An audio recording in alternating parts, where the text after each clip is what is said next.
વિશાળ એરપોર્ટ બન્યું, બીજા 4 એરપોર્ટ ચાલુ થયા, એર કનેક્ટિવિટી મળી, રેલવે કનેક્ટિવિટી મળી, રોડ કનેક્ટિવિટી મળી. એના કારણે બિહારના લોકોનું જીવન સરળ થયું.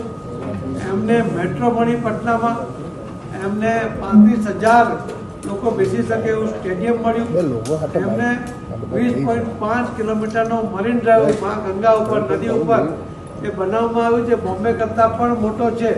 અને એ રીતે જે વિકાસ એમણે જોયો એમનાથી એમને વિશ્વાસ છે કે હવે જંગલ રાજ વખતે જે યુવાઓએ પલાયન થવું પડ્યું હતું, ફરજિયાત બિહાર છોડવું પડ્યું હતું, ફરજિયાત ઘર છોડવું પડ્યું હતું, એ હવે ન છોડવું પડે.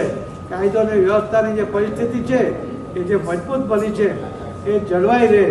અને એટલા જ માટે એમણે માનનીય પ્રધાનમંત્રી મોદી સાહેબમાં અને શ્રી નીતિશ કુમારજીમાં વિશ્વાસ મૂકીને જે રીતે મતદાન કર્યું છે એના માટે એમને હું ધન્યવાદ આપું છું.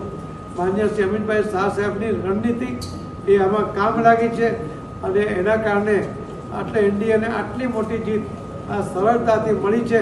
પણ એના કારણે ભારતીય જનતા પાર્ટીની પણ અને એનડીએની પણ જવાબદારી વધી છે. બિહારના લોકોની અપેક્ષા પૂર્ણ કરવામાં એનડીએની સરકાર ક્યાંય પાછી પાની નહીં કરશે એવો મને વિશ્વાસ છે. ધન્યવાદ.